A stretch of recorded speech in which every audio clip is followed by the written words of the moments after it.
everyone, Jill here. Welcome back to my channel. Welcome to another A Cherry on Top YouTube hop, and this one is for July. So chaos. I know you can see that's where I'm starting with today's video, and I know already I'm not going to have like a beautiful completed art journal spread by the end of it, but I might talk you through some techniques and ideas and maybe spark some thoughts for you. Okay, so the first thing I wanted to talk about was stamping, because that's the theme for our hop. And as you know, if you follow my channel, I've done quite a lot on stamping. So I wanted to do something other than a 12 by 12 page or something that you've already seen me do. So I thought about a couple things that are new for me. One is I have started keeping, just barely started keeping, what I'm calling, this goes in my passport, my traveler's notebook passport size. I'm keeping what I'm calling a stamp journal. And I've just kind of started working in it. And as you can imagine from this sort of concept, it encourages us to play with stamps, to get to know how they stamp, to explore different inks, to see how ink interacts with paper, and so forth. And some of that we just get through our own experience, but I think it's really good to take some time out to play. And I know I don't do enough of that. So I've just kind of gotten this started. I started with some Tim Holtz stamps. These are my favorites. One thing I noticed right away, I was stamping with a gray ink, but there was already residue on my stamp, so it turned out to be this kind of cool like red-brown color. And just a reminder that if you want a really pure color from what you're stamping, you want to stamp off several times, get your stamp clean. You don't even necessarily have to clean it with water. You just want to kind of stamp all the ink off, which I don't always remember to do. And then I played around with the map and this Stormy Sky Distress Oxide, which I'm kind of drawn to right now. And it turned out great on this paper. As you'll see here, it's very faint. And that's because I'm stamping on something that's kind of too close to its own tone, and I'm using Distress Oxide. So anyway, I won't get too much into what I'm learning by keeping this. But you can see here, I'm working with this Tim Holtz guy from one of his recent stamp sets. And I noticed when I first stamped it that I wasn't pressing enough in the face area.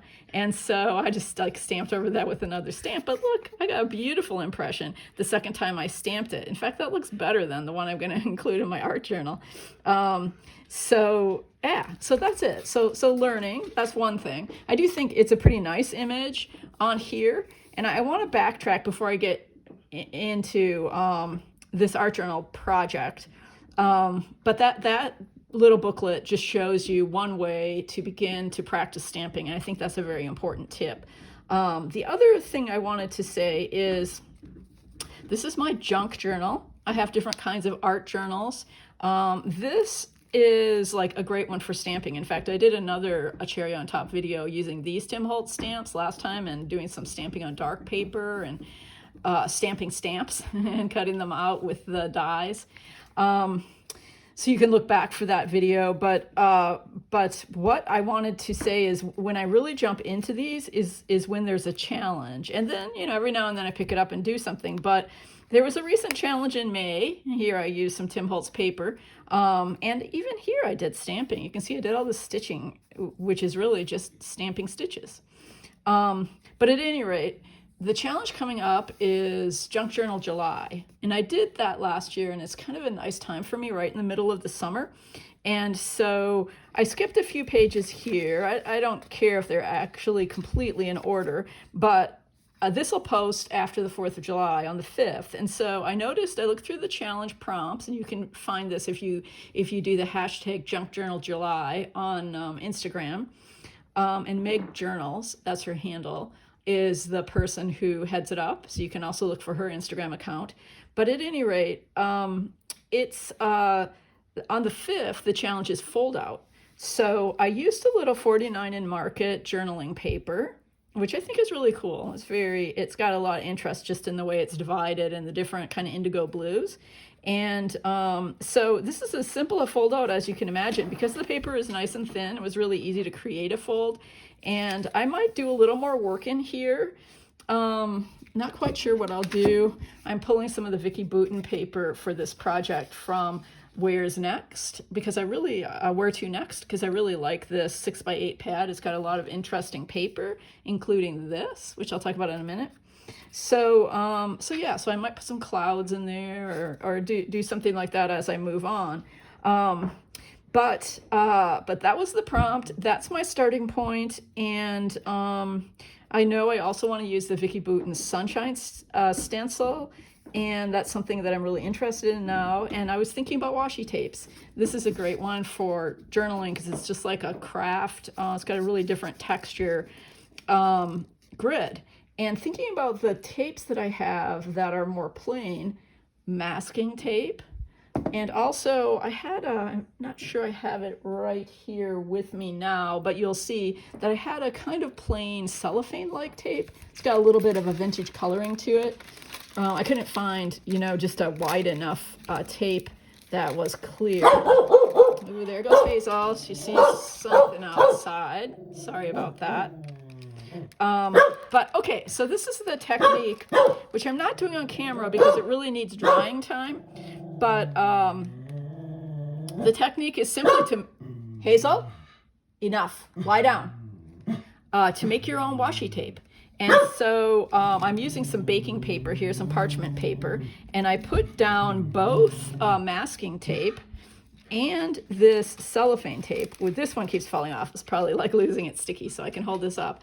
And if you've ever seen the PET or PET tape, which is a shiny tape you can buy online and cut designs from to put into journals, that's similar to what I've created here. And this one was an experiment, so some of the stamping just smeared, but it's okay because it kind of just creates color on the tape.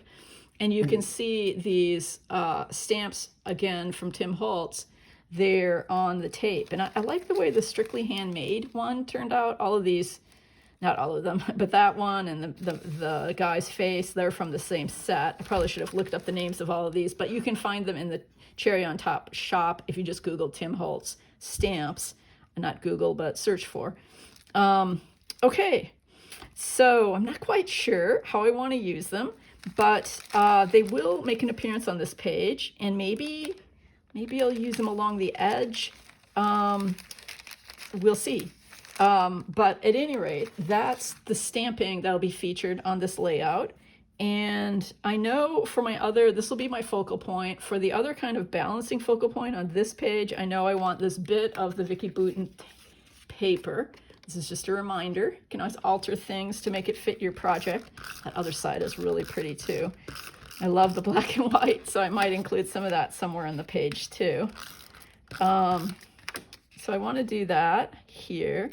I also have been obsessed with this Sunshine stencil, and since this is a July project, I wanted to show you what I've been loving doing, which is really just a simple technique, and you probably saw this if you saw some of my other projects this month, where you move into the stencil with Distress Oxide. And this is making it a very, very yellowy mustard seed sunshine. So I'm taking a little bit of wild honey to tone it down, to make it a little more vintage, to go a bit better with the vibe of the page, which will be vintage. And then what I like to do, take that off, looks pretty great. But what I like to do is take some water and spritz it onto the Distress Oxide. And Distress Oxide interacts with water, of course. So just kind of let it sit. And then I've got a little cloth here. Let it sit for a minute. Get this part. And this works really differently on different paper. This is kind of a thin paper. And so it's a subtle technique, and you might not be able to see the variation. And also it needs to dry a bit more before you can, get really the full effect. But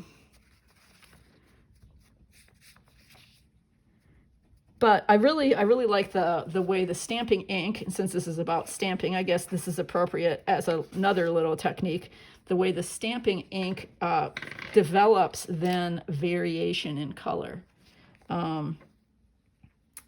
And yeah, and I might put just a bit more on, because sometimes you just have to let it sit a bit. This is kind of a flicking technique that Tim Holtz himself has taught. Okay, enough for that, but you get the idea, and you can experiment with that too, with different papers and different colors of ink. It works really great with a darker ink, but I love these yellow sunshines, and I just think I want this to be very July-like, and to be very much a celebration of high summer. So I think I'm gonna have to let that dry a little bit more before I do anything right there. Let's see what one of these looks like once we put it down, if we can find a place to put it down.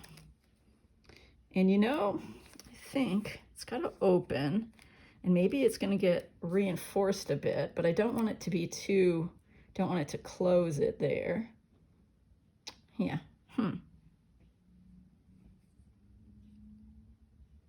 All right, I think what I'm going to do is run it right here across the page. And I did dry this a little bit too. I also used an archival ink. That's important if you're stamping on anything shiny. I used an archival ink, and I'd used a dryer, just the regular Ranger dryer, to make sure the ink was set. And I did use colors, as you can see in my other piece, but they worked okay. But the black, you can't really tell, maybe if I put it down like this you can see, but the black worked the best. Now when it came to the washi tape, it didn't matter as much. I mean, not washi, but the masking tape, everything, all the colors, well, they're a bit faded because of the way the surface takes the red, for instance, but they turned out really, really cool. So I'm going to find a way, now this I'll probably find a way to put this inside the fold out, and then that'll kind of echo the, you can tell I'm having a hard time committing to anything today. I'm just going to go ahead and put it down. I don't know what's wrong with me. It's later in the day, and I feel like I'm probably a little bit frazzled. There. So you get the idea, and you can do so many things with these techniques and really, you know, like make it your own. I pulled out some rub-ons, and I'll probably add some kind of rub-on, but I felt like these with the purple, you know, especially this butterfly is probably what I'll use. Maybe not. Yeah, maybe. I don't know. But it gives a really cool, it has a kind of cool vintage look, as a lot of the 49 and Market stuff does. But we don't need to focus on rub-ons because we're talking about stamping. And so I hope this gives you some ideas. The stamp play journal, the way you can create a fold out very simply, and stamp a large image as your focal point. And then the interesting technique, which I know I'm going to experiment with more, of stamping on tape and making kind of your own washi tape. Okay, so I hope that gave you some ideas, also some ideas about how to use the distress oxides and play around with them with water. Yeah, I'm really looking forward to seeing what other people do with stamping this month, because as you know, I absolutely love it, and always have fun exploring new stamps. So I hope that you have fun too, and be sure to hop along to the other team members' videos and gather up all those good ideas about stamping. And I hope you're having a great summer. Talk to you later.